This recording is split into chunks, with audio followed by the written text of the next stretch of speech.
our reaction to the new Tragically Hip documentary, No Dress Rehearsal. Grab a drink, grab a snack, and let's go back.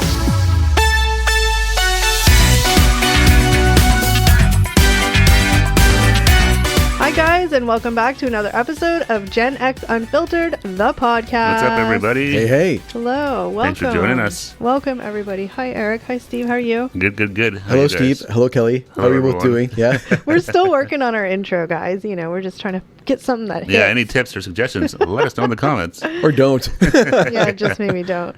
But today, it's a very Canada podcast. It is, yes. It doesn't get much more Canadian than what we're about to talk about. Yeah, we watched the brand new on Prime. Yeah. We watched the brand new Tragically Hip documentary called No Dress Rehearsal.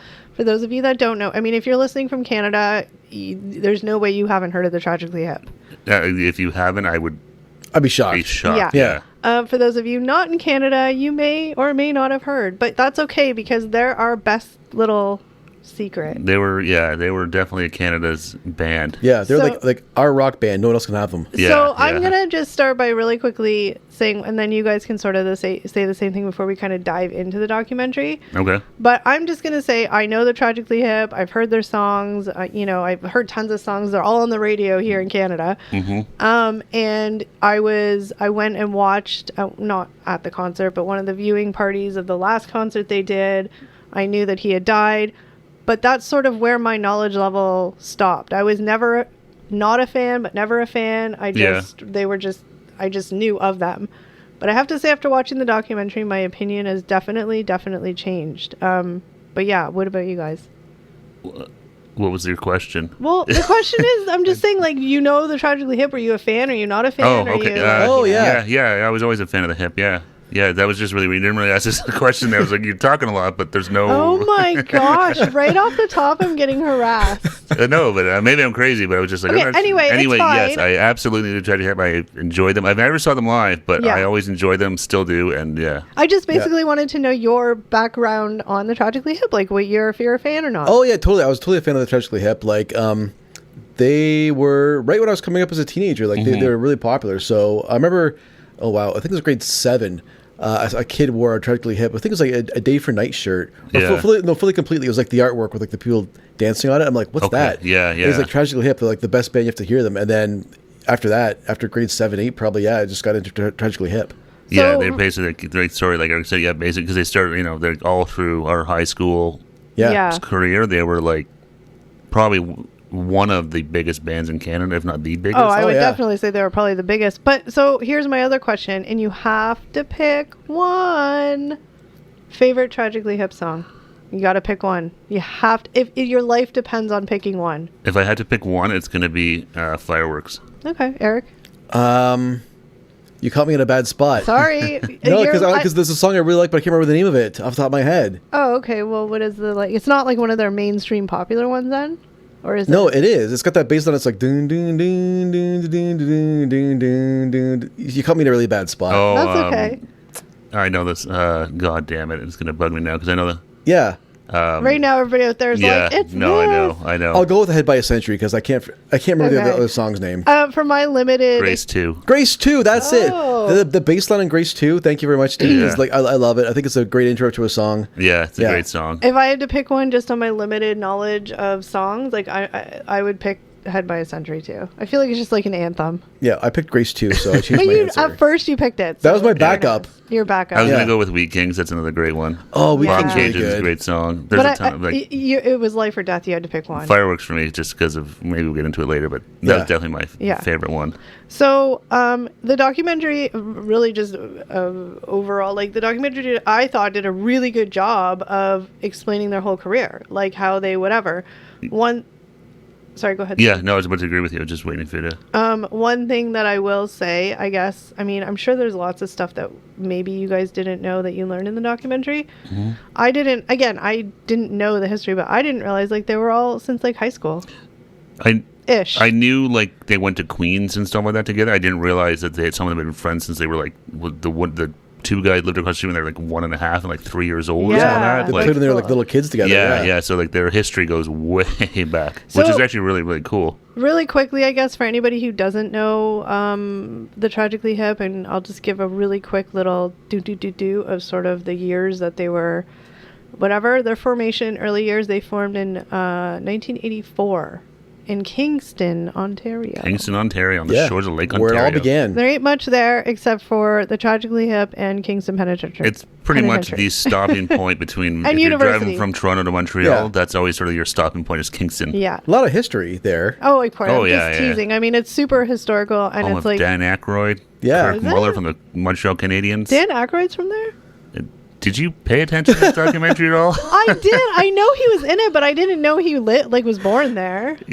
100%. Yeah. There's a lot of it. There was 4 hours of information I had to retain. He literally Yeah. was on the stage of Saturday Night Live as the host and said, He introduced them. Yeah. "From I my saw hometown that. of Kingston, Ontario, the home of Kirk Muller." He read off a couple other people. Yeah. but I thought My friends at Tragically Hip. I thought he was just doing the whole Canada thing, where like every hometown. No, just he's hosts- No, no. actually yeah, no, Okay. Yeah, he was being very Fair literal enough. there. Kingston, Yeah. And then obviously in that time, I mean, there's a lot of whatever. So the members who stayed the members till the end Yep. was Gord Downey with the vocals, which we'll obviously talk about him. Rob Baker guitar, Paul Langlois Lingua. Langlois. guitar, Gord Sinclair bass, and Johnny Fay drums. Go Johnny! Go, You're Johnny. saying you kind of got a little soft spot for Johnny watching the documentary. Huh? I mean, like the now Johnny. I'm like, Johnny, damn, because when he's playing the drums, it's like woo, and then he stops and he's like a 60-year-old like grandpa. It's weird. I'm like, Johnny. Yeah, you were very polarized. When he took his glasses off, you were like, oh, Johnny. And With then you the put his glasses little- on, you're like, oh. the Yeah. little black like T-shirt, just rocking out like he's to 20. get a good exercise, playing, smacking those skins around. It's Johnny, Yeah. I'm a fan. So obviously they had a bunch of records. I'm not going to go into the details of all that stuff, but I think the biggest why they're doing a documentary about the Tragically Hip, other than they're very historic and very whatever, was that for those of you that don't know, Gord Downey, the lead singer, had a tragic cancer diagnosis in 2015, like brain cancer, uncurable. They went on a final tour of Canada. And then he ultimately passed away in October of 2017, which was like our prime minister was on TV crying. Yeah. Yeah. Oh, I know. It was huge. I mean, like, 'cause these guys, like, they had obviously it was a super quick synopsis Yeah. of their history, but, Yeah. they had, was it 5 or 6, number one albums in this They, country? they did 6 number one albums Back in a row. to back. Yeah. They were from, their early, late 80s, early 90s to, the 2000s. They were huge in this country. Well, and I think they still are. Well- Yeah. They were massive. and I think one of the reasons why they were so, I mean, we're going to talk about them going to the US and all that stuff, but one of the Yeah. biggest reasons why I think they were just so culturally impactful for Canada and just hit hard was because they all their songs had deep ties to Canadian identity and culture and politics, and Gord Downey was passionate about the indigenous communities and Yeah. supporting Yeah. them and helping them. Like they're unapologetically Canadian. Oh, in yeah. Their, in their image, in their music. Yeah. They weren't trying to masquerade as an American rock band and just No. kind of fit in. They were like, no, we're Canadian. And they sang very much about Canadian, places, themes. Yeah, And they- stuff we could all relate to. and Yeah. they held Canada to that was their priority, was Yeah. the people of Canada and performing for them. That was yes. always their priority. They were, just 5 guys from Kingston, Ontario who sang about what they knew, right? And that's Yeah. exactly what they did. They didn't try and change that up to be Yeah. hey, well, you know what? Singing about this isn't going to work south of the border, so let's not Yeah. do that, or let's try and Well- And change. that's what they said in the documentary. In the documentary, they had interviews from other people, and they had the Trailer Park Boys. Yeah. And Bubbles is saying, that's what they loved about the Tragically Hip, is you could picture them as just being guys who would pump your gas. Yeah. As easily as they could be, performing in front of 60,000 people. yeah, Yeah. exactly. You could see these guys he looks like a guy who could work at the The gas Pick of Canada, station yeah. or work at the mill, work at the wherever. Yeah. No, Yeah. Gord Downey, to me, watching this documentary, obviously there was footage from when they kind of first started out to the end. For me, he was, I know you sort of mentioned it after, but I didn't realize, to me, he was such a polarizing character because he was just so different every time he was on. He wasn't different, but I don't even know how to explain it. He was just a very eccentric. He But, definitely had a very unique stage presence for sure. Like he would get kind of like spastic and like in the earlier days and like in the later ones he kind of decided he was like, I'm kind of tired of doing this. I want to try to chill out a bit. So he started playing the guitar more. So he couldn't do that. But remember they said they plugged him into an amp. He's like, plug me into an amp so I can't run across the stage and jump up and down. Yeah, he kind of got tired of it. But he definitely had like, you watch some of their performances and a very unique The one guy described him as being sort of like Michael Stipe-ish, but also sort of like... Yes, that's it. Michael Stipe was always very spastic in his dance moves. Or even like Scott Weiland from the Stone Temple Pilots would kind of do these weird like dance move kind of things. Yeah, and Dan Aykroyd actually said like, he was... Some people like James Brown, he dances to like the rhythm. Yeah. And whereas Gord Downey, he danced to... Like, he was acting with the lyrics. Yeah. More or less. It was interesting to watch, but some people thought it was really cool. I think other people thought it was like kind of corny. And I think in the end, obviously he couldn't speak for himself, but it sounded like they kind of said Gord Downey kind of felt it was... He thought that, a little corny. He didn't want to do that anymore. What did he say when he didn't want to be a clown, right? No, he was kind of laughing. I was like, I don't... Yeah. I mean, to me, like, there was clips of him on stage in a basic regular t-shirt and like baggy jeans singing, and then another performance he's wearing like leather pants and a cowboy hat. I'm like, he's so just like... No, you never really know what you're going to get. You can tell by what, like, these guys dressed... How they wanted. They didn't have, if they did, but they didn't have like professional stylists telling them what to wear. I don't think. And if they did, it was basically on their style. It wasn't like, hey, all you guys should wear the same outfits. All you guys should exactly dress like this or wear that or like it was just they were wearing what they wanted to wear. Yeah, the one thing they said Gord Downey for him in his attire was like a constant was the big belt buckle, and I guess he idolized Jim Morrison, and that's where he. That's what the girl thought that might have been his. Yeah, his nod to Jim Morrison was the belt buckle. Yeah. Okay, so we've kind of jumped all over the place, but let's just kind of go to the beginning of the documentary and then just sort of sweep through it of sort of interesting or major timeline things that happened.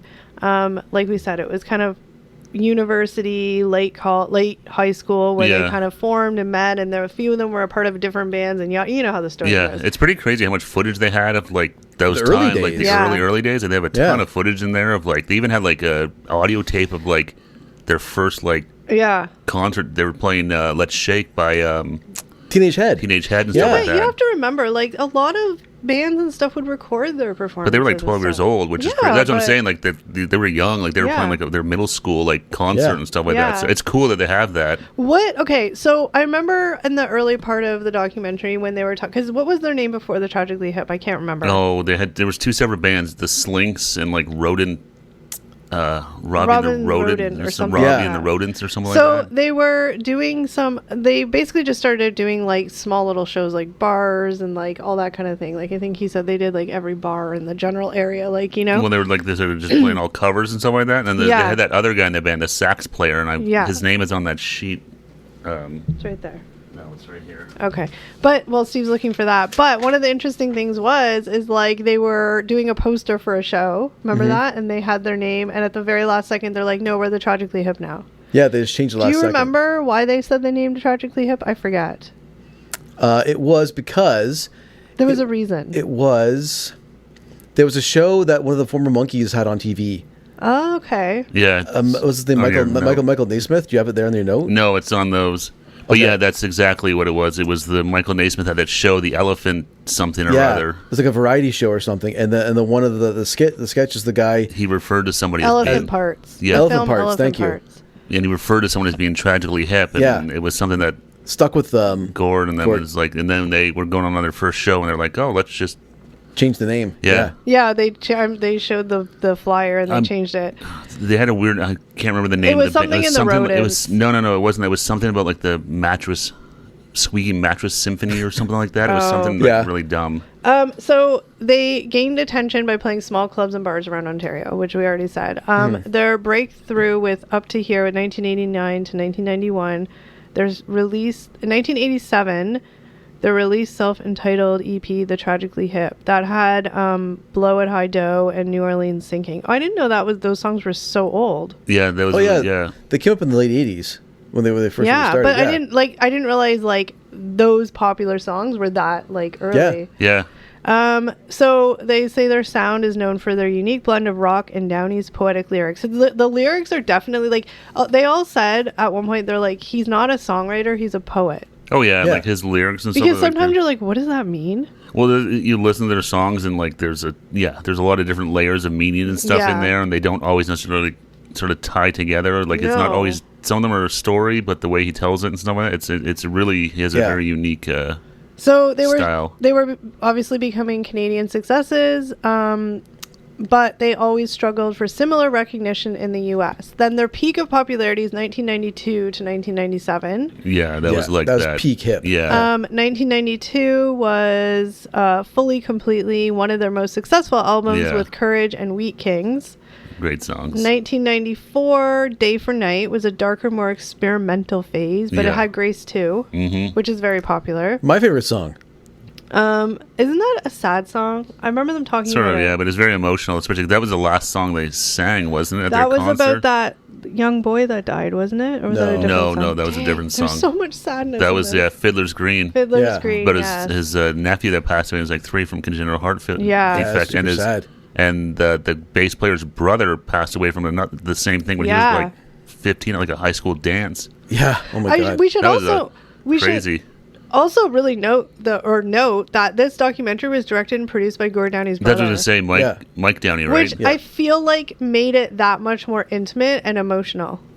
Yeah, it was kind of weird sometimes where like the guys, interviewing, being in the band talking, and like they'd be like, "Hey, your brother," and like just they were just talking to Mike. They kind of forgot the camera was there. But and I felt that made it more raw. Like it wasn't so like And I like the fact that it seemed like they didn't try and.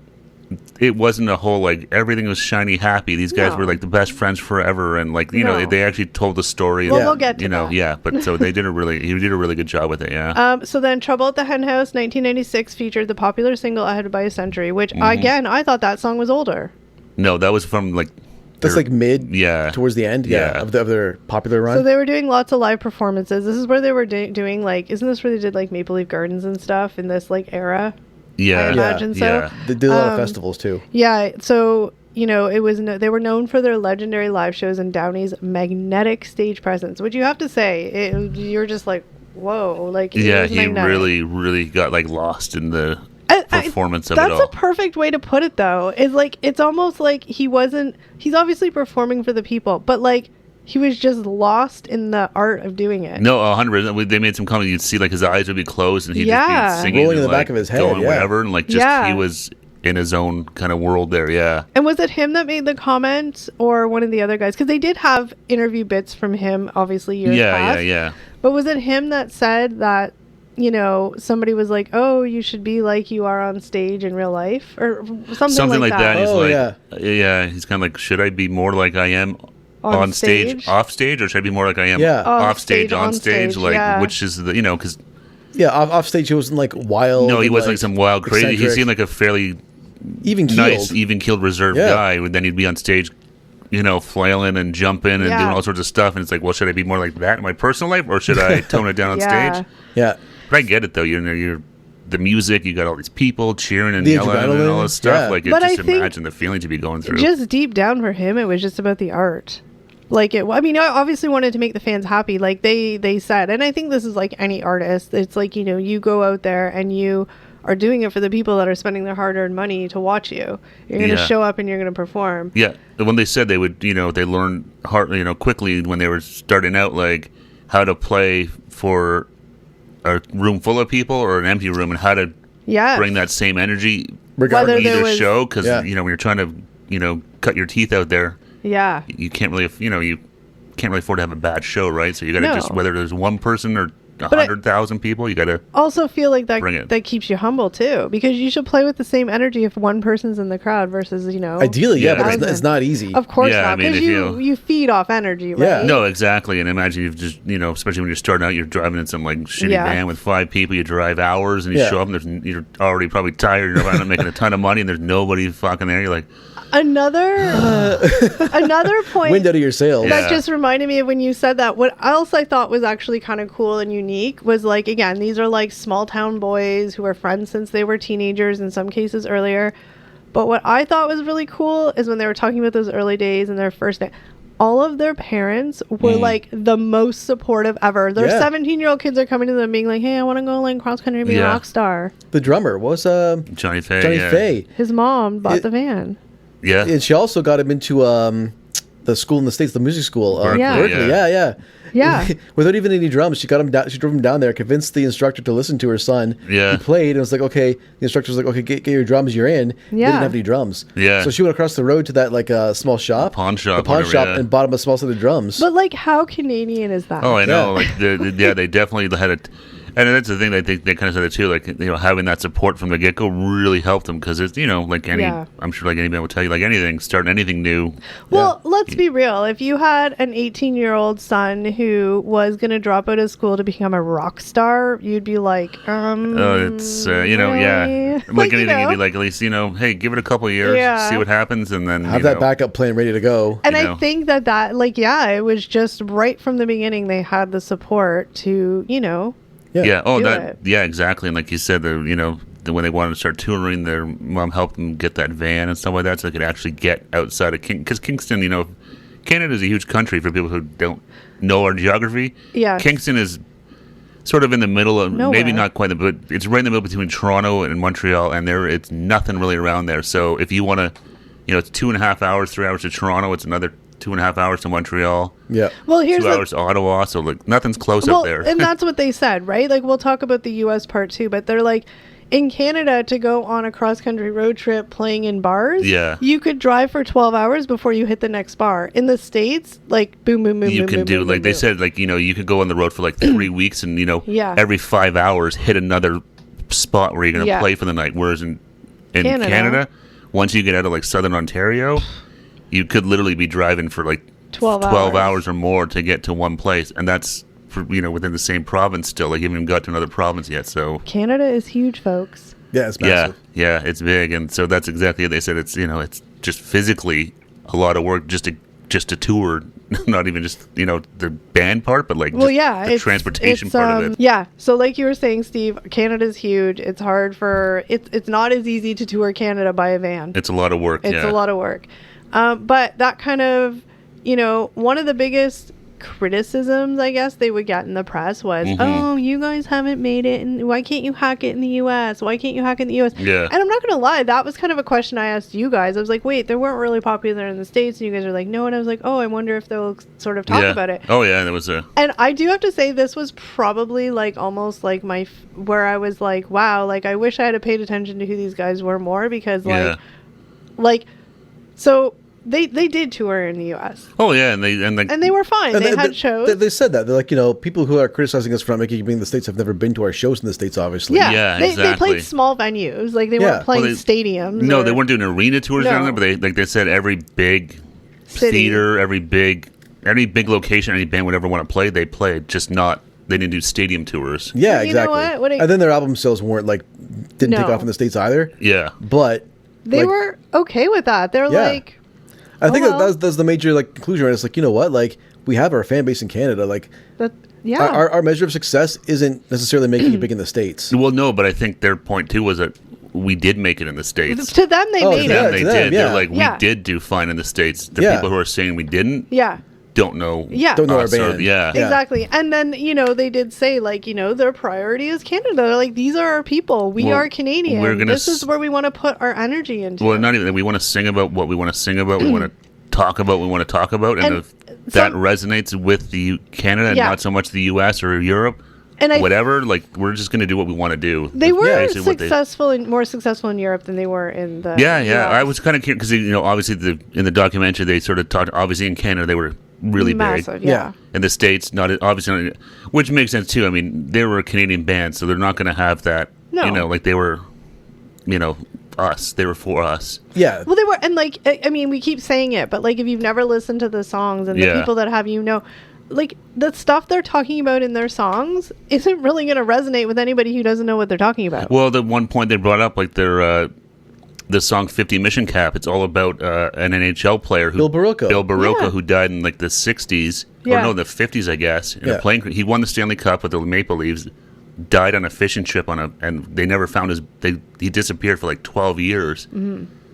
And the Maple Leafs won the Stanley Cup, the guy died, disappeared. The same year they found his body, 12 years later, the Leafs won the cup again. So it's kind of this weird story. Yeah. And the guy made a comment, he's like, no, but even in Canada, like... I didn't know that story. No. I remember as a kid, it popped out, and this is where he found it. It was on a hockey card. That's my favorite part of that whole song. Where he's like, he admits in the song, he's like, I stole this from a hockey card. I keep tucked up under my 50 mission cap. Yeah, he basically, on this hockey card, it had a picture of Bill Brooklyn scoring the winning goal in the Leafs game in the 50s, and then the story about him disappearing. And he basically, word for word, sang what was on the card. Lyric, But like how... watching the documentary, it's like you just feel like, at least for me, I was like, it just makes you be like a proud Canadian watching it. Well, no, but that's the thing they said. Like, Canada has our history. There's lots of these interesting stories and all this stuff out there that just people don't know about for whatever reason. Good and bad. So they were like, let's talk about those things that we find fascinating and interesting about what we know. So, by their standards, they were successful in the States. They were happy with what they accomplished. They didn't want more. They wanted to stay home in Canada and focus on the people that, were the people that were there when they were in their garage strumming on guitars. Yeah, and like you said, they showed them over, and like they went over to like Europe, like in the UK, and then like Scandinavia, like Norway and stuff like that. And they were like, they were really popular over there. It was just, Wait, which reminds me of a story maybe we weren't going to forget it, but I was almost going to forget it. That whole Tower Records thing. This is where I was like, oh my God, you are like what every Canadian should be. And that was... This is the second example of them not selling out, right? Like, example number one is we're not going to just try and like make it big in the States for the sake of making it big. We're not going to just sing about... Americans are just more generic things. We're going to sing about what we want. Exactly. And then second, the Tower Records story, which is basically the one of the execs of Tower Records, he wanted to play on top of one of their stores, and was it the New York store?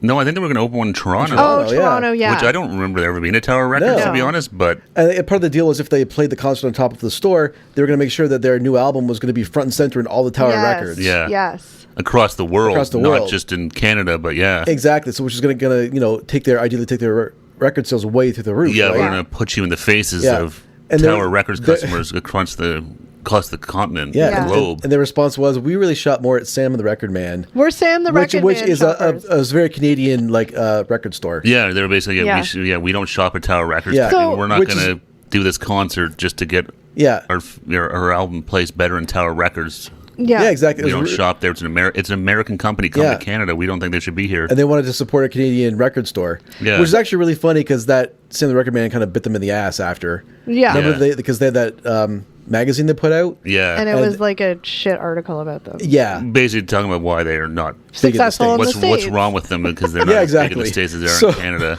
So they support Sam the Record Man, and very Canadian. We like to attack our heroes. And, they're trying to clip down a peg. But like in that convolute, we all got a little excited talking about that story. Sorry, but I'm just saying. But the overall thing was the fact that like they were like, no, we shop at Sam the Record Man. It's a Canadian company. We're not gonna, in their minds, sell out to Tower Records, which maybe or maybe not would have upped their success level. We don't know. Who knows what it would have done? But they didn't care. Yeah, no, like, we're not gonna. We don't. Yeah, we don't think, because again, they kind of made the comment too, like Tower Records is a giant American corporation coming into Canada to try and sell records. Like, no. Well, they wanted to support Canadian retailers. Yeah, look after Sam the Record Man and the local guys. Yeah. And that was super cool. That was just where I was like, wow, because let's be real, like when you're obviously, I mean, I shouldn't say for every, but like if you're in a group or an act or a movie star, whatever you are, you always want to be more and more and more and more successful. Yeah. But they had already reached in their mind success. Well, they were content. They were like making music. They were making with their friends in high school. They were like very, very happy with it. And they could do it for a living. Yeah, exactly. Yeah, they were getting paid to do it and making, very successful, especially like, here in Canada. And like even they were touring internationally, selling out arenas here around the country and stuff. It's like we're doing just fine. So and then at some point in there, I can't remember, it was after the Trouble at the Hen House era, I think, but then they ended up purchasing a house in Bath, Ontario, which became like their studio. Maybe it was earlier than that, because they were going to New Orleans for they were kind of going all over the place to record albums. So now they were self-producing, which they're like, it's easier, it's on our own time, we can like get together, it's not so rushed. Yeah, we can sort of take our time and get together and have someone kind of close to go record and practice and write songs and stuff. Yeah. So in continued evolution, That's what the internet tells me. 1998 to 2011, Phantom Power was in 1998, another critically acclaimed album, winning 2 Juno Awards. Then Fireworks is on that album, just saying. Then Exploring New Sounds, albums like In Violet Light and World Container, those came out in 2002, 2006, showcased their musical evolution with more diverse arrangements and production. Yeah, I think those albums were not as big as... No. Phantom Power's sort of the last big one, then they kind of, like any band, right? Like, it's cyclical, and that's the thing, too. Like, you know, you reach... Well, you can't stay on top forever. No, after so many years and being on top. So, at this point in time, they had consistent chart-topping releases in Canada, and this even bugs me that they keep saying this, but though international success remained elusive, but not to them, just to everybody else, who felt like they had a need to say what made them successful. That makes me mad. No. They were successful in No, it's basically like if you're not selling out arenas around the world, you're not a success. And I like feel like it's almost this, like, obviously they made the choice to not do these things that, again, may or may not have upped their success. But I also feel like if they had have, and they had have been like world popular and all this stuff, they just wouldn't be the same that their legacy is today. I don't think so. I think you're right. I think it would have been a totally different legacy. Yeah, 100% it would have been. I think it's just weird how things like, you know, what do they call that? Sliding doors, one decision, whatever. Yeah, and like, you know, impacts the decisions down the road. And I just don't think they would be such an iconic part of Canadian history per se, or like I don't know. It would have been different. Yeah. It would have been less like our own band, I think. Yeah. No, 100%, and there are plenty of big bands that have come out of Canada that have had international, like Nickelback, Rush, Drake, but like Justin, all these guys, but they aren't looked at this like the Tragically Hip was like. They looked at a different light. Like at this, they were Canada's band. But think about it. A lot of people think about what in the thing. So like they continued through their whole entire life and career to live in Kingston. Yeah. They stayed in Kingston. They had their families in Kingston. At one point, Gord Downey did move to Toronto, but we'll talk about that. But like they all stayed in Kingston, whereas like all these other people, what's the first thing they do? They moved to LA. Or New York. Right? Yeah. And these guys were, and it was just like, I could never imagine them doing that, just based on what you hear from them. Yeah. No, and I think honestly, that's why there was such a thing. It's like nobody else kind of gets them. No. They do. Yeah. They have success in the States. They have success in Europe, but not the same level here. And it was like Americans don't understand these guys. They don't understand. No, because they're not. Americans aren't Canadians, right? Well, you know what? It's is it Wheat Kings with the loon in the beginning? Yeah. Like an American, in the South hears that it's gonna have not the same meaning as it does for us, right? Like how many of us have heard the sound of a loon like in Northern Ontario? Exactly. Yeah, I mean, we call our dollar coin a loonie. Yeah, it's a loon is on it. Yeah, exactly. Yeah, and that's the thing. It's just they're singing for us about what we know. So if Americans can embrace and enjoy it, awesome, and a lot of them did. Yeah. But a lot of them are just going to be like, they can't relate to like stories about what's a prime minister, who's David Milgaard, who's Bill Barilko, the Toronto Maple Leafs hockey, and all this stuff. Like it's just that's not the 100th Meridian. Like, but we all grew up. We know like this.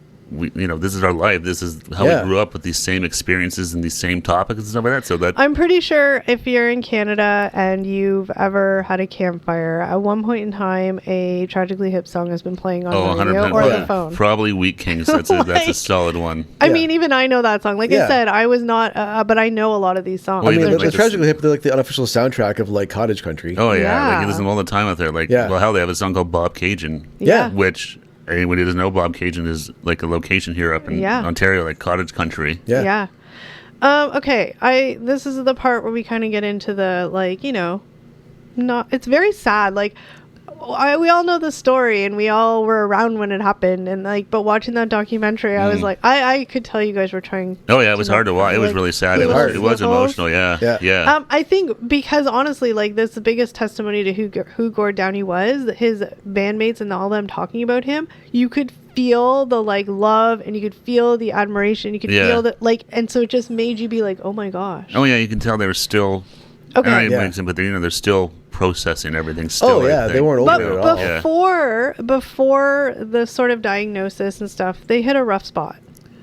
Which, I'll let you explain it, but I just want to say really quickly, they had our Much Music, that I'm not going to say anything because Steve and I are going to argue if you watch any of our podcasts. Much Music is like MTV. in Canada. And Bill Welychka, if you know, you know, he was interviewed in this documentary. And one of the biggest things... Bill Welychka? No, the other guy. George Stroumboulopoulos. Eric, you screwed me up because we were talking about Bill Welychka and George Stroumboulopoulos. It's my fault. I was just like, why do you say if you know, you know? Because Bill Welychka has no dirt on him, or there's nothing wrong with Bill Welychka. Okay, I'm just saying that's the way you said it. I just want to say Bill Welychka the whole, if you know, you know, meaning if you watch Mets music, you know who he is. No, but just the way you said it was like, God. There's no like weirdness. There's no weird dirt on Bill Welychka. Or some of that. No, it was more like people are going to be like, Bill who? He was a VJ, a Much Music VJ. Every time. Anyways, George Stroumboulopoulos was the Much Music VJ. Yes, and he was being interviewed, and he said that, like, well, let Steve talk about sort of the behind the scenes stuff that was happening at this point in time. But he said, but the people in the media or the fans didn't know. Like, I think this was all news to us watching this, because he said the Canadian press didn't ever want to talk about it because they were so sacred, and it was like, no, it was so like, whether that's true or not, who knows? I know he was just assuming that, right? But I get it, because nobody would want to hear that. Well, no, you always want to assume these guys are all best friends, and I'm not gonna lie, if this is where this whole weird universe thing, and I mean, God forbid, you don't want anybody to get sick and die. I mean, that's not, but like, I don't know if they all would have come together again, how they did if he hadn't have gotten sick.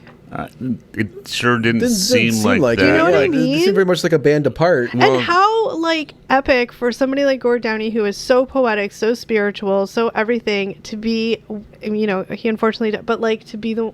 Isn't that just crazy to think about? Yeah, no. His death kind of maybe brought them all together. But anyway. But it's sort of like, you know, how things progress in life generally. You know, like when you're 20 years old, you're all together. Yeah. And then as life goes on, they have their families. They're spending less time together. But it's not so much that. It's like that whole, like, you know... That was part of it, though. No, it was. But they had that whole, like, thing, and I had to walk away from TV for a few minutes, so I missed part of it. What are they talking about? They were fighting. They had people come in. They were definitely infighting. There was a couple of times, right? Like where Gord... Early on, he said, I want to sing my lyrics. Yeah. And so the rest of the band was kind of cut out of the songwriting process. Yeah, that was an interesting... I was surprised. Hearing that, I was like, oh, that's... Which is weird, because you wouldn't I'm surprised they made it past that. Yeah, exactly, because that was early on. Like, so I don't know if you want to sort of elaborate just quickly in case people don't know what you're talking about. Yeah, we're jumping a little, because we watched it, so we... Yeah. So early on in their career of the Tragically Hip, a lot of the other band members contributed, you know, songs, music, lyrics, and stuff. But Gord Downie at... maybe like after the first album, I think, or second album, he said basically, I only want to sing my lyrics. He's like, I'm performing. You guys all play instruments.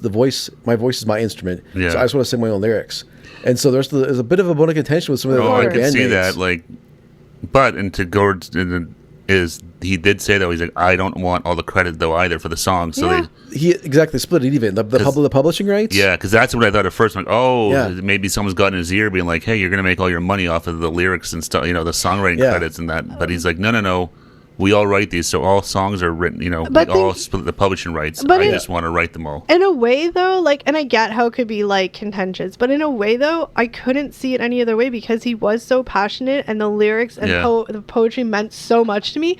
How could, like, you saw me, he was in it. No, but the fact that if it had been that way from day one, of course, would be different. I agree. But the fact that they were like already sort of established as the band, then to just be like, "Hey guys, by the way, you can't write songs anymore." That's shitty. Well, it's just like that's kind of what some people said too. Like the fact that they survived that is, you know, that's a that's a big deal for these guys they're all creative, right? So all of a sudden it's like, but you can't be that creative that in this band now. Yeah, exactly. Like, and then the band started drifting apart in the late 90s, early 2000s. Yeah. And Gord Downie had his own solo album. Yeah. Yeah, right? That's another thing they kind of were like, oh. Yeah, it's like, we kind of thought this might happen, but here it is. So they're kind of wondering, like, you know, if this is successful, is this like the end of our band? At this time, too, Gord had moved to Toronto, which isn't far. It's 2.5 hours, but it eliminated that we're 5 minutes down the street, let's get together and jam. They couldn't just get together for a beer or to jam, that stuff, right? Exactly. All of a sudden it became more of an... And so that took... Because I think one of the biggest... And this is where the family comes into play too, right? Because all the families at that point in time. Yeah. So all the guys in Kingston were with their family. Gord had to leave his family to come to Kingston. Yeah. So for him, it was a bigger task. Yeah. Bigger sacrifice. And I think one of the biggest things too is like, not only was it harder to get together to make the music, but like, well, you just said it quickly, but kind of to that point, which I think was what made them that extra close knit, was like, he's like, we couldn't just go to the bar and have a beer and shoot the shit anymore. No, exactly. All Toronto. that. Yeah, their dynamics changed immensely there. Yeah. So I can't remember exactly. So for, you know, if you guys do, But it was quite a few years where they didn't talk to each other, wasn't it? Or was that after his death? I can't remember. No, that after the death, they took a... Okay, yeah. so all this stuff's going on. They were in the middle of... wait, I'm just going to read this really quickly. That riot? Okay, so in 2015, he was diagnosed with cancer. They talk about... What riot? Oh, that's the lyric. It's a lyric. Oh, I was like, did you see? In the middle of that riot. It took me a minute to like, I was like, did I miss a part? Bob Cajun lyric. Yeah. So 2015 he was diagnosed. They talk about it, how they all sort of got the news. Yeah, and right from the top, it was basically like, it's uncurable. You're gonna die. And he was basically out for a walk with his mom, and he had like a seizure. Yeah, he says like something's wrong with my legs. Yeah, I gotta sit down. He had like a seizure, and then they did a MRI or a CAT scan, and we're like, there's a jelly bean sized tumor. And it's like glioblastoma. It's a very, very like awful brain cancer. It's incurable, and it's okay. But so there was basically and this is it. Like this you are not going to get past this. Yeah, exactly. And how awful. Like they said, where that tumor or the type of cancer that was, it affected his memory and his speech. Yeah, which as a songwriter and a singer and to the key pieces I need to do my job. Well, okay, so then that happened. He calls the bandmates. He tells them, they're all just like, what?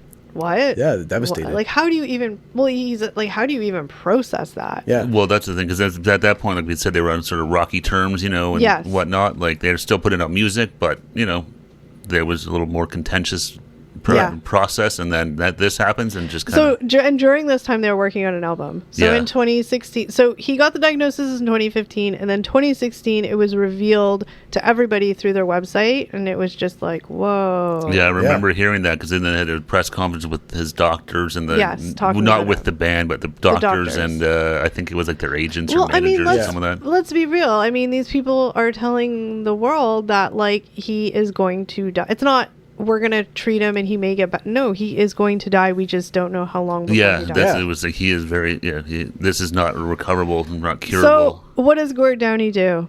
He decides to call up the guy. It's almost like a dying wish, right? That's basically what they said. He's like, he called them up and he said, I want to do one more tour. Yeah. And they were like, whoa, no way. And he's like, nope, I want one more tour all across Canada. Yeah. I want to do it.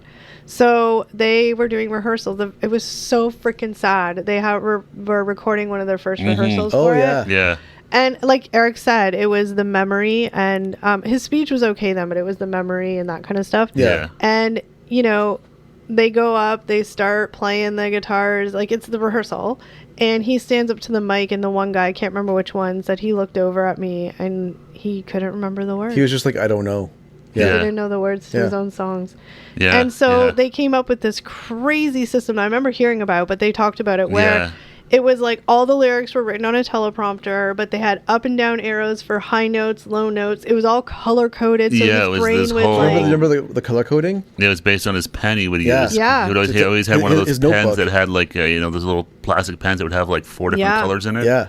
So it was crazy. Like, it was literally like, cause from what I gather, how they were talking, like, he would say something and then 3 minutes later couldn't remember it sometimes. Yeah. Like, it was that. Like, it was quite, His recall was gone. And it's crazy because, like, that. And how incredibly just, like, devastating is that as or even be your friends seeing that, being like, oh my God. Yeah. Well, the guitarist, he was like, up until, like, the day before the concert, he was like, this isn't going to happen. Well, they all were like, you know what, we're going to go along with this because this is what he wants. Yeah. But there's no way we're pulling this off. Well, they just thought that physically he's not going to be able to. Because he even looked...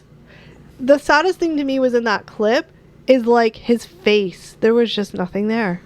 He was completely like, I don't know what's going on. The life was drained. Yeah. Oh my God. So it was just like... Yeah, so the guys in the band were like, let's plan this and stuff, but they're like, there's no way. They were doing it for him. There's no way this is actually going to happen. Like, with his illness and stuff, it's just, there's no way. And then...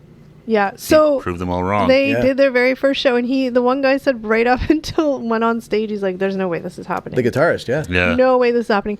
And they showed clips because obviously at that point, like they were recording a lot of it because it's like not the stereotypical farewell tour. It's literally. And they didn't even know at this point if he was going to last the whole tour. Well, that's the thing. Well, Gord Downey made a joke about that. He's like, I'm going to look like a real asshole if I live another 7 years. Well, yeah, right? Like, that's really good. Yeah. That's funny. But it's true because they don't know, right? So it's exactly. like, we know I'm healthy enough to go, but...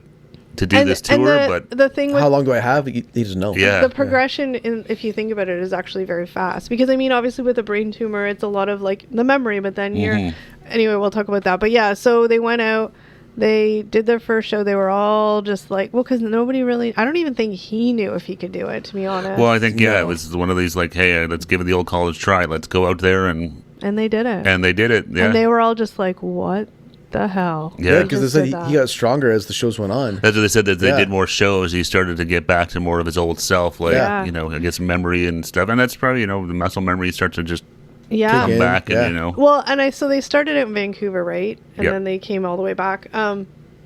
But yeah, I can't remember how many shows they did altogether. Like, it wasn't a crazy amount of shows. I think every they did province, like 7 or 8. I think they hit every province and stuff like that. Because again, like, I mean, it sucks to sort of say it that way, but like, there's a clock ticking. Oh yeah, for sure. Like, right? they do. Like, so I mean, obviously, super hardcore fans. I mean, these concerts are super emotional. Like, watching the footage of like the end of the show and like them all together, and like you can see he's just like drained. Yeah. I can't even. Can you imagine doing a concert healthy? Oh, I know. And then doing a concert. Yeah. Dying. Oh yeah. Legitimately being dying. that sick. Yeah. Oh my gosh. So yeah, I can't even. And no. Okay. So that aside, I mean, I think I'm going to assume. I shouldn't say I think or I know. I mean, obviously, I'm going to assume that, Gord Downey had some sort of peace at that point that this is what was happening to him. And, you kind of have that. But imagine being the 4 best friends behind him. Well, that's the thing, too. Like, these guys, knowing that, but, like, they're still, and that's, I think that was, but that was part of the hard part, too. They knew he was going to pass away at some point. Mm-hmm. Yeah. But they're like, what do we do now? He told them, get another singer, and they were like, "Yeah, well, that's no. could not. That would have. They're not. Yeah, yeah. You can't. You can't replace your father. That would have. No. Yeah. So well, especially so they tour. They make it to Kingston. Their final show, of course, is going to be in Kingston. I mean, how can it not be in Kingston? Yeah, basically finished where it all started. Full circle, right? So they aired it live and on the CBC, and cities all across the country had viewing parties. I mean, Toronto, we're in a city that has like 190,000 people, so relatively small. We had a viewing party in our city, and I think people had them in their backyards or their cottages. But I think every single person that lived in this city was there. It was crazy. We went down early because we were like, oh, we'll go down. It was downtown, like where we lived. It was right on the lake at the nice. It's a big park there. We're just like, let's go. We were like, oh, we'll go check it out, like because we were all hip fans. So I mean, like it was super emotional. So we want to see this to get part of it. I didn't really understand it, to be honest, at the time. And we got down there, and there was like what, maybe 100 people. Like there was people, but like it was nothing crazy, but. I still will I will never forget that. I remember, halfway through that show, looking through, I'm like, holy shit! There's like, I don't even know, like a couple thousand people. Like it was way more. Tens of thousands. It was thousands insane. of people. Like the park was just a sea of people. They had to get the police in there to close down the roads because it was just this massive people. It was crazy. Well, I think it just started to like grow as people I think everyone were like, knew what was happening, and everyone just on? wanted to be a part of it because it was just such like a crazy, sad story, but like just this beautiful moment that everyone wanted to be part of it. It was crazy. Yeah, I'll never forget that. Like I couldn't believe how many people were down there. And people like just crying. On the CBC documentary, like all sorts of people just crying watching this. Because again, if you think about it, I mean, it's easy to kind of remove yourself from it. But even now, thinking about it, and I have no attachment to the Tragically Hip as far as sentimental or anything. But you think about it, we're all watching somebody who is dying. And it's just so final, right? Like it's not it's like you are literally never going to see him sing again. Yeah. No, this is it. Yeah, like this is their. It's a hard concept to grasp, right? Like it's just like what? Well, it's like it's not just that the band's breaking up. Yeah. It's like no, the lead singer's dying. That's exactly. It's not like there's no chance for a reunion. No. Like in 15 years, they're not going to do like a hell freezes over type, like the type thing. Is like as a human being, it's just so tragic. Well, and that's the thing. It's like this guy. He was only 53. Like he was 50. He was young. Not that old. They still had plenty of years left to do this. And so they did the concert. I mean, it was watched by 12 million people. Like insane. That's insane for Canada. 11 million people, which we have like 30 something. 11 million households. 11 million households. That's right. So that's basically almost every house in the country was watching it. That's what they said. It's nuts. It's amazing. And that might not sound like a lot to some of you, but for Canada, that is a huge number. Yeah. Like, that's huge. Oh, yeah. There's like 40 million people in Canada? Yeah. So, yeah, for, an average household of 3 or 4 people, that's everybody. Yeah. Like everyone I know watched it. Like you'd see people on Facebook, and then they showed like the different, the news all over the country. Like it was everywhere, coast to coast to coast. That happened. It was super emotional. Like oh my God, it just makes me want to tear up thinking about it. But watching them all at the end of that concert, because that was I don't know how they all kept it together. Like he said, but the one guy's like, I had to disassociate. The guitar player was like, I just had to because I wouldn't be able to perform. No, he said I wouldn't be able to play my guitar, let alone like if I let myself. But at the end, just seeing them all standing there and hugging. But I'm not gonna lie, it's like any little bit of strength that Gord Downie had, he used for that tour, because the moment he sang that last note or played that last song, you could see it on his face. It was like all of a sudden it was like, wow, he's a sick man. You could just see his face. It was weird. It was weird. Even I just kind of thought like his whole hat was that that had to be some sort of like, with the one feather. And so I thought that was sort of like a symbolic. Well, we'll talk about I thought it was also to cover like scars from the surgery and stuff. Might have been. Did he even have surgery though? I thought they couldn't do. Yeah, you can see on the side of his scar. I thought it was more of a symbolic gesture of like. Which could tie to the tumor and the one flower, like the bright feather and stuff like that. Something because he was tied to the Indigenous community, which we'll really briefly talk about because it's super important. But just seeing that. Well, that's the thing. Then, so after that, when it's kind of like, okay, they're all, they're done, and I'm not gonna lie, like you kind of forget about it because it was like just over a year later after that he passed away. So you don't hear much, and they were very private, obviously. Yeah, but you just touched on it though. Then after all this, then he starts the Downie Wenjack Foundation and really gets involved in Indigenous rights and with Indigenous people here in Canada, which is crazy. Yes. After all of this, sick, ready, at some point going to die in the near future with his tumor, and he still puts out albums and starts a foundation to try and help spread. Even in his final concert, he called out Prime Minister Trudeau in front of the country, being like, "Do more. We're calling on you to help mend these fences." Yeah. It was crazy. I mean, so that was his legacy project, basically. Yeah. And Eric, are you teary? No. Oh my gosh, you are. It's sad. Oh my gosh, Eric's teary. Now you're making me teary. Oh my god, that's so sad. Kelly has no chill. I'm sorry, but I think the audience needs to know that you're emotional. It touches. No, anyway. it's a super, super sad story. Go on. Gosh, I'm gonna cry. Do you need a break? Probably. Oh my god. Hold on, we're gonna take 2. All right, we are back and better than ever. That's right. It's heavy stuff here. Yeah, I mean, it's sad and it's okay. But, Steve, you were talking really quickly about how after the tour, or not, that last leg tour, he started, what was the name of the foundation again? It's the Downie Wenjack Foundation. Wenjack Foundation. Okay, yeah. Which was, the Indigenous community, which, Steve, for those of you that don't know, really quickly, he's just going to explain sort of what that is. Well, no, but so Gord Downie, he really got into trying to, Canada has came up sort of the last couple of years. Mm-hmm. We now have a Truth and Reconciliation Day, so that where it came out. Canada's history with their Indigenous people is not very good, to say the least. No. It's a really ugly scar on our history. Yeah. And Gord Downie was really a big advocate to, try and work out these resolutions and, sort of build some bridges between and reconcile this horrible past and acknowledge it and recognize it. Educate. And like I said, he actually called out Trudeau at the concert saying like, hey, we're looking at you to fix this and do something. Exactly. So he started a foundation called the Downie Wenjack Fund, which is named after, it was a young boy named Channy Wenjack, I think his name was, or Charlie Channy, I think his name was. I think so. Yeah. And it's really sad because he was in a residential school when he was 12, and it was so bad there and so awful that he ran away to try and run home, and he actually froze to death in the middle of the woods trying to escape this thing. Mm-hmm. So they named the foundation after him, and they're just trying to raise money, for Indigenous rights and stuff like that. So we'll put a link in the description of this so you guys can check it out if you want to see what that's all about. And I think the biggest thing that he wanted was just to people to be, because I'm Canadian through and through, but I mean I need to be educated, and he wanted people to be educated, like you said, recognize, educate, reconcile. Don't push it under the rug. Yeah, bring it out to the light. Exactly. Don't try and. We're not perfect, and we're not a perfect country by a long shot. No, exactly. So rather than trying to just hide in the past, bring it out, expose it, and talk about it. Exactly. Try and heal. Everyone heal about it. Because there's still lots of... He said like 150 years or 7 generations to try to heal these wounds. There's 150 years of indignities going on. It's going to take that long to probably work through all this. You know, so it was very powerful stuff. But the fact that he's doing this after the Hip final concert where he is very sick, but, you know, he's still involved in this. I mean, it's just a testament to, you know, this guy, he was a super passionate, caring guy, and he loved, you know, clearly loved Canada and so it was just, it was phenomenal. They also really talked, somebody had mentioned that, you know, they never talked about it, but over the years, the Tragically Hip had given millions of dollars to charity. They would do lots of like charity stuff, charity concerts, donations, raising money. One of the concerts they're giving money to War Child.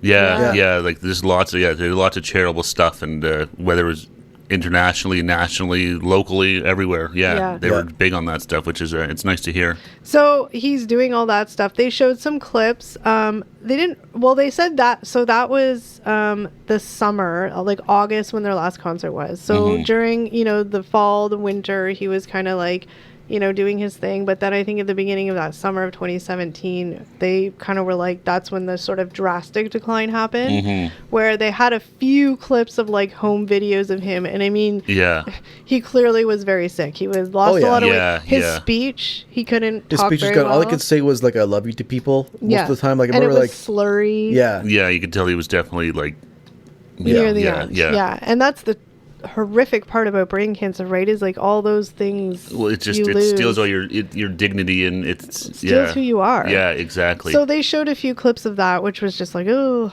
and you know, and the one, I think it was the drummer, the guy that I like, the drummer was talking about how you know, he went to see him. Took his kids. He had young kids. Took his kids to see him. Yeah, to meet Gordon for the first time because he had kids. He had kids sort of later in life after the band had sort of, you know. And I think a lot of the band had said, except for the one guy who was friends from way back in high school, the Langlaw guy. But a lot of them had said, like, you know, we kind of didn't really want to, like, we were getting updates from the brother about what was going on, but we didn't really see him or, you know, like that kind of thing. Living in you know, out of the city, you know, couple hours away and stuff like that. So the drummer went and saw him, and then, you know, it was like the same thing where it's just, you know, the sappy stuff and all this stuff, and then he died the next day, wasn't it? Or it was a couple days later. Yeah. So let me get the exact date because I don't want to be wrong. Probably want to be right on the date of this. It was October 17th, 2017. Actually, that's coming up. Yeah. I really didn't even realize that, to be honest. Yeah. Jeez. So he died, and it was basically Canada was in mourning for like. Oh yeah, the Prime Minister went on TV, talked, and was, you know, tearing up because they were kind of friends, you know, and how much you can be friends with the Prime Minister, but in personal life they had some relationship, you know. Yeah. The Parliament Hill, they had the flags at half-mast. And Yeah, it was everywhere. Even in our own city, and I imagine other cities did too, but in our own city at the city hall, they had a book that you could go sign. Yeah, that's right, they did. Yeah. Which I signed it. Why not? I mean, it's just very like, I think I signed it. That might have been for... Are you thinking of Beard Guy? Never mind. No, I'm pretty sure I signed it for that. Yeah, okay, yeah, I don't, but yeah, no, they did something like that, yeah. But yeah, no, I mean, it was just sad because, you know, for 20 years they were, like you said, for us, our people our age, you know, Gen Xers, they were the soundtrack of Canada. Like they were, you know, everywhere. They were huge. Like, you know, those massive albums they put out, like, you know. The bandmates who were being interviewed obviously were just like, you know, it was devastating. Like nothing, even though for a year and a half or 2 years we've known this was going to come, like you never really, until it's there, right? Yeah, like some of the band members are like, they're still not over it. No. But I mean, like, at the same time, like, this is going to sound weird, but at the same time, like, how special is it that they had that last tour? Well, no kidding, but the finish in Kingston like they did, like what a, you know, you couldn't have put a nicer bow on it in terms of, and that's even what they said on their way out from that last show off the stage. And Gordon Downey said it to the guys. That felt like the last Hip show. Like that felt like good. It was not so much of what hit, but just the way to finish this band, regardless of what's going on health wise or whatever. But this was like the perfect way to wrap up this journey. Yeah, it was crazy. Yeah. Yeah, it's bizarre, and I had a point and I forget now. I don't know, but yeah, so it's just, I mean, the documentary was fantastic. It was phenomenally done. Yeah. Definitely worth checking out, I think. Oh my gosh, there was something I was going to say, though, that was about something. Oh, I hate that. I was concentrating so hard on remembering, and then one thing made me forget. But I think it was something else in the documentary that they talked about. But, oh, no. So, I mean, so they were all like, you know, one of the biggest things for a lot of the guys was like the guy with the long hair. I forget his name. Sorry.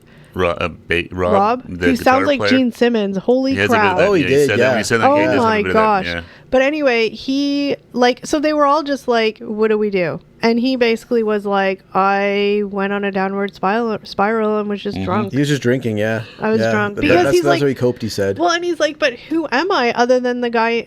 I'm the Tragically Hip. Like, who am I? The thing, because that's the thing, these guys, it's like, not only did you just lose, like, your career. Because these guys, like, they sort of said, these guys are in front, they're getting a marriage, really. Like, you know, like, this, you know, well, they were brothers. It's a 30-year marriage. Yeah, but so it's like, not only did you just lose this guy that, you know, you had this 30-year run with that changed your lives, but so that's over. But now it's like, like you're not going to get another singer. So it's like, who am I? What do I do? So like, this is all I've ever known. They said that Gord said, get a new singer. Because I guess they had conversations like, what are we going to do? He's like, get a new singer. And then the one guy was like, there was like less than 0% chance that we were ever No, they're just like, that's not going to happen. Yeah. So I can totally see that. But that long a time, you're not going to. What was that TV thing they did? And they had like that girl. A Junos thing. But that was like 5 years later. Yeah. No, I know, but I'm saying it was kind of nice because they were talking about how they did that performance on TV, and they were like, "What are we gonna do? Like, who's gonna?" Yeah. And it was Feist. Yeah. Yeah. Leslie Feist. Yeah. But they were just like, "Oh my God, he would have loved this. This is perfect." Oh yeah. Yeah. They're like, he would have loved having her, a female singer who, you know. And she did a great job. She sounded really good, and just obviously a totally different sound because it's, you know, a woman versus a man and stuff like that. But it was a really nice. They did a nice little tribute there. I was watching them all like as they were showing that piece of that performance, and I was looking at them, and you could just see they were all. I don't know. It must have been such a weird feeling for them. Oh, probably. We haven't played in 5 years, and the first time you do, it's, you know, with a totally different singer and stuff. It probably felt really good to be back on stage too. And some, you know, like you probably miss all that, and it's probably a lot of emotions going through at that time. Yeah, exactly. Weird, but yeah, it's a very sad, but like at the same time, just sort of talking it out and thinking about it, like it's almost like the whole like it's all poetic-y, which he would have loved. He was so poetic. He loved, like everything like that. Yeah, you know? That's what I'm saying. Like you couldn't to wrap up in your hometown like that, playing on the CBC to like the entire country and broadcast around the world. But it is not even that. Just the fact that they were probably never gonna get back. Like it sounded very fractured right before he got ill. Yeah. The relationship. No. Yeah. And I just always wonder, like again, like God forbid you don't want anybody to get sick, but it's like a weird thing. Yeah. Yeah, look at how it they ended. Might have they were definitely something they were getting closer to splitting up, and it would have been nasty, and like, or just calling it a day, or not even so much. But they might have just been like, okay, you know what, we're just gonna. Yeah, but they ended. We're just gonna like let it be as it is. Yeah, they ended so like tragically but peacefully too. It's weird. It's a weird thing. I don't know. Yeah, no, 100%. It's crazy. Yeah, it's really sad, but this weird kind of beautiful thing. It's it's weird. It's almost like perfect given like what I would picture Gord Downie to be like. Well, given the situation and the scenario and all this stuff, it couldn't have ended more perfectly with the cards they were all dealt. But comment below and let us know what your favorite Tragically Hip song is. Yeah, there's so many. More than one to choose from. So many of them, yeah. But I find it interesting because a lot of times people's favorite songs are like not the popular songs. No, that's the thing. I mean, they have a lot of albums and stuff like that. So I had a couple of their CDs and stuff like that. But I was not like a diehard Hip fan, so I don't know all their like deep cuts and stuff tracks, like that. But But I think I'm going to go listen to some Tragically Hip. Absolutely. Like I said, if you haven't seen it, check it out. It's on Amazon Prime. I'm assuming it's available on like Prime in the US and stuff like that. But I would think so. Here's I don't know. The thing. Even if you are not a quote-unquote Tragically Hip fan like myself, but you're in Canada, like watch it. Seriously, it's worth watch it. It's really good. 4 episodes, within an hour. It's like 4 hours long.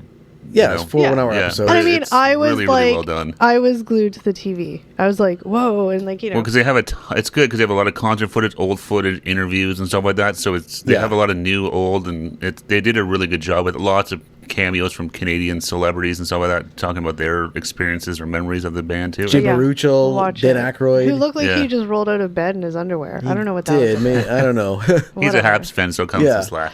Yeah, check it out for sure. At the very least, check it out for some like sort of Canadian nostalgia. Absolutely, yeah. There's nothing that makes you watching that or you'll feel like a nice, proud Canadian. It's just a really, really nice story, yeah. It is. Tragic, but nice. Tragically Hip. There you go, the Tragically Hip. All right, guys, on that note, I think we're going to say goodbye for today, but we thank you so very much for listening, and we will see you in the next one. Take care, everybody. Bye, Thanks guys. for watching. Bye.